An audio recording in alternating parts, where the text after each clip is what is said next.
Anta Diop, les Jectanites et les Hyksos. Article tiré du livre Les Écrits du Maître, publié le 10 janvier 2012 à 11h.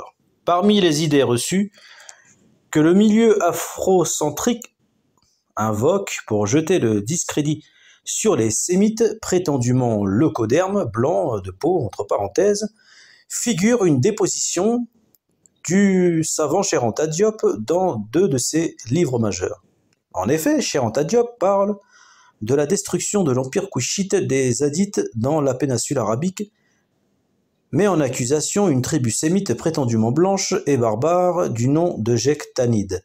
Cette position se fonde sur une partie des travaux de l'assyriologiste et archéologue français François Lenormand. 17 janvier 1837, 9 décembre 1883. Je cite, l'empire des premiers Hadites fut détruit au XVIIe siècle avant l'ère chrétienne par une invasion de tribus jectanides de race blanche, un culte qui serait venu s'installer parmi les nègres. Fin de citation. Anta Diop, Nation nègre et culture, de l'Antiquité nègre égyptienne aux problèmes culturels de l'Afrique noire d'aujourd'hui, page 190 pour la référence.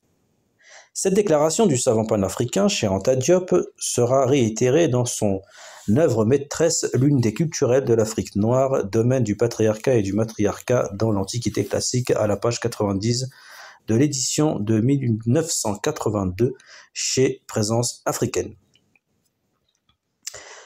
Parlant du patriarche Abraham, Charles Dollfuss nous donne une information d'une importance capitale concernant les Jectanides. Je cite.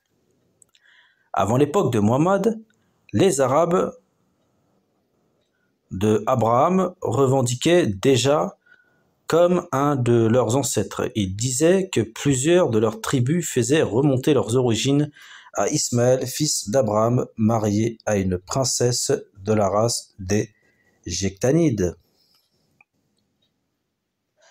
Plus loin, Charles Dollfuss précise que ces Jectanides sont des Sémites. Je cite. Cette assertion, dite Monsieur Rodier, placerait Abraham postérieurement à l'an 3088, époque de Shomas Bellus, puisque c'est la date la plus reculée qu'on puisse donner à l'entrée en Arabie des Sémites Jectanides. Fin de citation. Abraham, père d'Ismaël, est un Couchite de Chaldée. Agar, mère d'Ismaël, est une Couchite d'Égypte. Les 2 parents d'Ismaël sont donc des Noirs. De plus, nous savons par la Bible, Genèse chapitre 21, verset 21, qu'Agar, mère d'Ismaël, lui prit une femme noire en Égypte, son pays. Or, Charles Dollfuss nous apprend que cette femme est de la race ethnie entre parenthèses des Jectanides et plus précisément une princesse Jectanide. Donc, contrairement à ce qu'avance Anta Diop, les Sémites Jectanides ne sont pas des populations blanches, mais bien noires, puisqu'une de leurs princesses s'est mariée avec Ismaël. Or, la femme d'Ismaël était une femme noire comme sa propre mère Agar. La négritude des populations arabes sémites jectanides est également attestée par force historiens.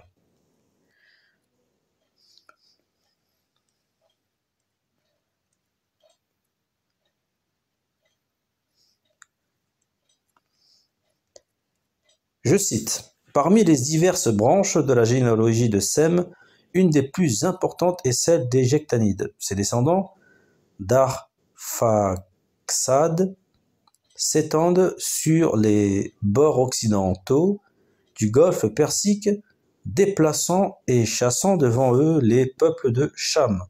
Ils suivent et tournant les rivages de la péninsule arabique, et fondant en face de l'Afrique dans l'Yémen ou pays des Homérites, le royaume puissant de Saba. Ils étaient séparés de l'Abyssinie par un détroit si peu large que d'une rive à l'autre, dit l'auteur arabe Al-Bufeda, chacun peut reconnaître ses parents. Les Jectanides, étant leur domination des deux côtés du Golfe, commandent en Afrique, aux Nubiens, et de l'Arabie refoule vers la Méditerranée les Phéniciens dont on ne peut révoquer en doute, d'après les témoignages d'Hérodote et de Justin, la situation primitive sur les bords de la mer Rouge. Or, les Phéniciens et les Nubiens étaient les uns et les autres de la race de Cham, car leur physionomie et leur taille les distinguent suffisamment des Sémites, qui se faisaient remarquer par leur beau sang et leur taille élevée. Et ce qui doit faire rattacher à la race de Sem les peuples qui, par le détroit de Babel-Mandel, allèrent fonder les royaumes d'Abyssinie, de Nubie et puis d'Éthiopie, c'est que les Sabéens, qui furent certainement ces peuples vainqueurs comme les Gictaniques, comme les tribus de la race d'Abraham, comme tous les Sémites, se distinguèrent des peuples voisins ou vaincus par leur grande taille. Ici s'offre l'un des problèmes les plus intéressants qu'on ait soulevé sur l'histoire primitive, celui de la parenté entre les Éthiopiens, des Égyptiens et des Sémites. Fin de citation. Tiré de François Lenormand dans ses Annales de philosophie chrétienne, volume 13.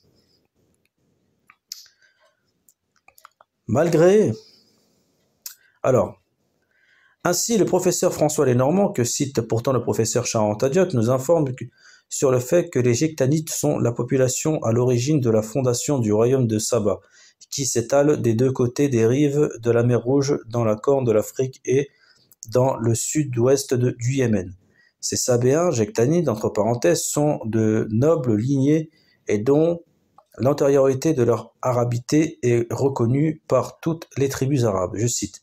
Malgré les prétentions des Ismaélites ou Arabes du Hedjaz à une illustre origine, ils ont toujours avoué l'antériorité nationale des Jectanides ou Arabes du Yémen. Ces derniers s'appelaient Ariba ou Arabes pur sang, tandis que les autres étaient désignés sous le nom de Mustarib,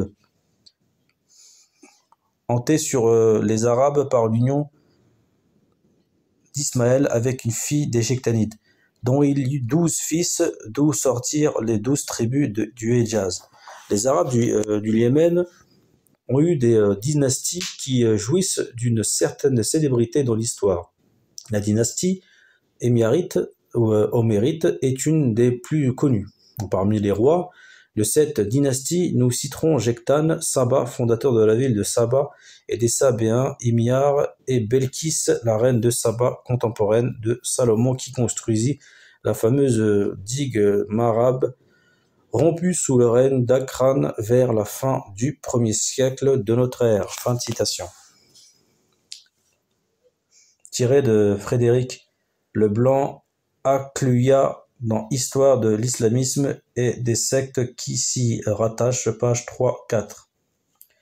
Pour la référence. Non seulement les Jectanides ou Arabes Ariba ou Sabéens sont d'illustres lignées avec une grandiose histoire, mais leurs dynasties ne sont perpétuées jusqu'au temps du prophète Mohammed ibn Abdullah, où le négus chrétien Dol-Nawas mit fin à leur domination sur le Yémen. Je cite. C'est la succession non interrompue des rois Tobei de la race des Jectanides qui gouvernèrent le Yémen depuis Joktan jusqu'à l'invasion des Éthiopiens qui eut lieu sous le règne de Dol-Nawas, lesquels cessa de régner 70 ans avant la naissance de Mohammed, par conséquent l'an 502 de l'ère chrétienne. Avec son fils Dol-Jaddan, qui ne put recouvrer l'empire de son père, finit la dynastie des Jectanides. Sous la domination de ces princes émirites, descendants d'Homère, fils de Saba, et qui sont aussi connus dans l'écriture sous la domination de Sabéens, l'Arabie fut toujours indépendante et ne reçut jamais les lois d'un vainqueur étranger. Fin de citation. Tiré de César Dufournet. Quelle est l'importance de l'étude des langues saintes et quelles sont les autres langues anciennes qui peuvent faciliter une connaissance plus développée de la langue hébraïque, page 30-31. pour la référence. Ainsi nous voyons nous l'image du sémite blanc, inculte, que l'historiographie orientée souhaite donner des Gectanites est complètement erronée, car les Gectanites appartiennent bel et bien à la sphère noire et sémite, et surtout sont une population noble, éduquée, qui a édifié de grands royaumes dans l'histoire, et ce depuis des millénaires. C'est de cette noblesse, de cette population noire d'Arabie méridionale dont se réclamèrent les Arabes les plus distingués. De là, nous revenons sur l'épisode conflictuel entre Hadiths Couchites de la descendance de Cham et Gectanites Couchites de la descendance de Sem, évoqué par le professeur Charanta Diop. Et nous comprenons qu'il ne s'agissait pas d'une guerre entre noirs d'un côté, Hadiths et blancs de l'autre côté, Gectanites, mais d'un conflit entre deux ethnies noires différentes, l'une chamétique et l'autre sémitique. Vers 2900,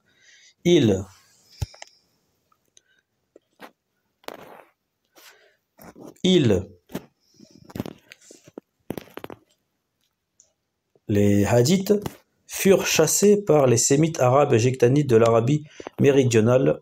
Leurs tribus, refoulées en 2898 au nord de l'Arabie, envahirent l'Égypte sous le nom de Hyksos. Vers 2760, ils étaient sous le nom de Cananéens, maîtres de la Palestine. En 2554, ils prirent contre les sémites une éclatante revanche et firent la conquête de la Chaldée méridionale ou Babylonie, dont ils furent chassés 2274 par l'Assyrien Ninus. On voit en 1946 les Hyksos chassés de l'Égypte s'accumulaient dans le Canaan et ils commencent à envoyer dans notre mer Méditerranée des colonies que maintiennent et multiplient à partir de l'an 1599 les tribus cananéennes, si connues sous le nom de Phéniciens. Dans l'histoire de ceux-ci, c'était peu à peu l'éclat primitivement si brillant du nom des Couchites. Fin de citation. Tiré de Émile de Khératri dans Revue moderne, 12e année, seconde période, volume 49, page 430-431. Le comte Émile de Khératri nous fournit une information capitale car il nous apprend que les Couchites, en l'occurrence les Hadiths, repoussés par les Gectanites, sont le même peuple qui envahit l'Égypte sous le nom de Hyksos ou Eka Kashut en Médou-Netcher. La communauté scientifique pose que les Hyksos sont les ancêtres des Hébreux. Si tel est le cas, le comte Émile de Khératri confirme les propos Cornelius, Tacite ou de Diodore de Cécile selon lesquels les Hébreux sont des Noirs de la race éthiopienne. Là encore, l'historiographie orientée doit se remettre en question et revoir ses positions quant à la logodermie des Hyksos et des Hébreux, car il est attesté que ces derniers appartiennent pleinement au monde noir. De cette courte étude, il apparaît que les Gectanites les plus nobles des Sémites sont une population noire qui a rayonné sur toute l'Arabie, corne de l'Afrique plus Arabie. Il ressort que les Gectanites sont les plus nobles des Arabes.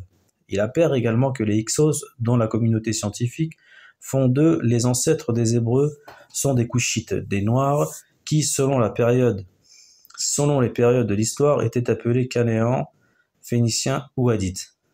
Il ressort également une parenté génétique, linguistique, culturelle entre les populations arabes, éthiopiennes, égyptiennes, nubiennes.